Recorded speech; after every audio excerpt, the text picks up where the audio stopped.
Mauro Cid preso, pessoal. Vou pedir para a produção agora, inclusive, soltar aqui. A gente está repercutindo essa notícia também desde a semana passada, mas vale a pena para você ver o tamanho da ditadura que nós estamos vivendo aqui. Tá? A imprensa esquerdista ela vai repercutindo a prisão de Mauro Cid por ordem de Alexandre de Moraes. E olha como eles repercutem a notícia. E eu peço aqui, inclusive, a produção para soltar o vídeo do Tralli.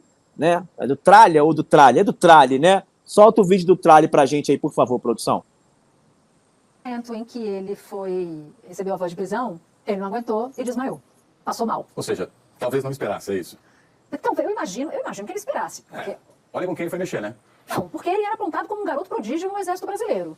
Alguém que fala o que fala, que faz um acordo de delação e depois tenta ajudar Bolsonaro, portanto está ali rezando para dois senhores, não imaginar que ao haver essa revelação ele não poderia ser preso, talvez, pode haver a possibilidade dele não imaginar que tivesse sido gravado. Mas essa hipótese, a polícia não está acreditando não. Tanto que disse, logo na primeira hora, ele não entregou para quem ele enviou os áudios. Então a polícia parece acreditar na hipótese de que Cid grava aquele áudio enorme e manda para alguma pessoa ou para algumas pessoas. Me chama a atenção que a prisão se baseia em obstrução de justiça, o que fica claro, que ele está falando de delação, o que não pode, a delação é sigilosa para alguém, mas houve uma medida cautelar descumprida, ou algumas medidas cautelares. E entre as medidas cautelares é não conversar com investigados. Então, ao conversar com investigados, que pode ser um interlocutor que tenha recebido a gravação, ou que tenha ouvido dele próprio, porque Cid não parece na gravação estar conversando com alguém presencialmente. Parece mais um relato, porque você não ouve a voz de ninguém mais, você só ouve a voz do Cid. Então é possível que ele tenha feito aquela gravação e mandado. Talvez ele não soubesse que aquilo ia ser vazado.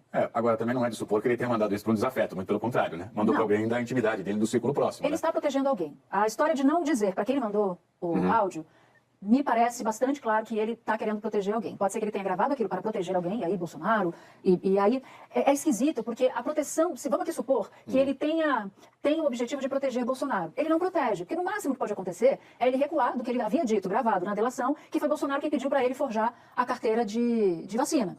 Mas em relação ao golpe, não tem o que ele faça, porque tudo que a Polícia Federal descobriu porque aprendeu o celular de Cid por causa da fraude na carteira de vacinação. Depois disso, a polícia começa a achar, é minuta do golpe para o lado, é conversa de reunião para outro, é ordem, colocando na conta de Bolsonaro sobre golpe também, num áudio que a própria Daniela nos lembrou aqui ontem, num áudio em que Cid fala com o Bruno Bianco, que era o advogado-geral da União, dizendo que o Bolsonaro estava querendo produção. Que ele resolvesse, ou que ele desse um posicionamento sobre a interpretação do artigo 142. Ok, não dá para ficar ouvindo também, né, com muita intensidade a voz da Natuza Neri, né, pelo amor de Deus. Agora, o que a gente está vendo aqui, Adrilho e Jorge, o que a gente está vendo é uma situação complexa, porque veja, o César Tralli, ele fala assim, olha com quem também foi mexer, né, como se o ministro Alexandre de Moraes, realmente ele colocando essa pecha, não mexa com o ministro Alexandre de Moraes. A imprensa que deveria criticar, ela corrobora com a perseguição do próprio Alexandre de Moraes a qualquer pessoa no Brasil. A bola da vez ao Mauro Cid, Adrilho e Jorge.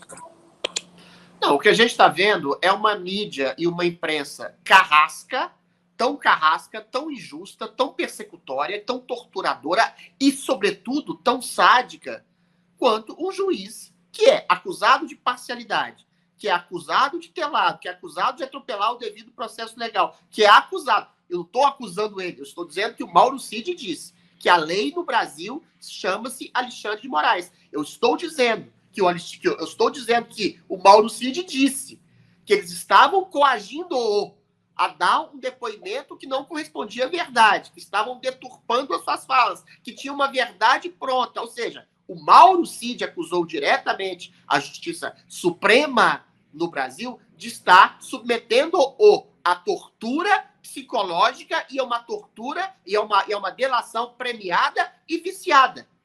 E aí o que faz no dia seguinte o senhor Alexandre de Moraes? O que faz no dia seguinte a Justiça Suprema? O Supremo prende o Mauro Cid. E aí, eventualmente, vai usar a sua delação de qualquer forma, vai desmerecer a sua acusação e vai seguir com a linha persecutória, porque no Brasil você não tem mais lei realmente. Você não tem mais uma contraposição àqueles que estão usurpando, manipulando e passando em cima da Constituição e estão sob acusação do Mauro Cid. Estão torturando as pessoas para estabelecerem, colocarem uma falsa delação para prenderem Bolsonaro e para destruírem todo o espectro da direita e do conservadorismo brasileiro. E aí você tem a coisa mais sórdida da história da República Brasileira. Quer dizer, de república não tem mais nada, é uma coisa privada de um Estado que dominou e manipulou a informação. Você tem exatamente o César Tralli dizendo, olha só quem ele foi mexer. Você tem a Natuza Neri com um sorriso demoníaco, satânico, dizendo, ele desmaiou.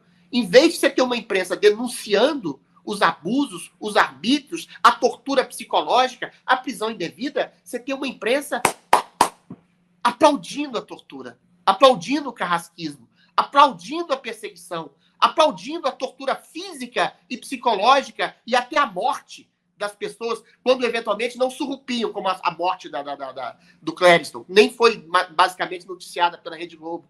Mas eles vão além.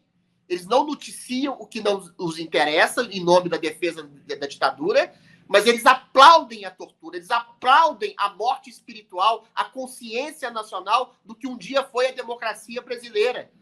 E aplaudem a perseguição de pessoas, a falta de um devido processo legal, a falta de justiça, a perseguição, a morte, volto a dizer, da consciência individual, da consciência nacional do que um dia foi a liberdade de expressão.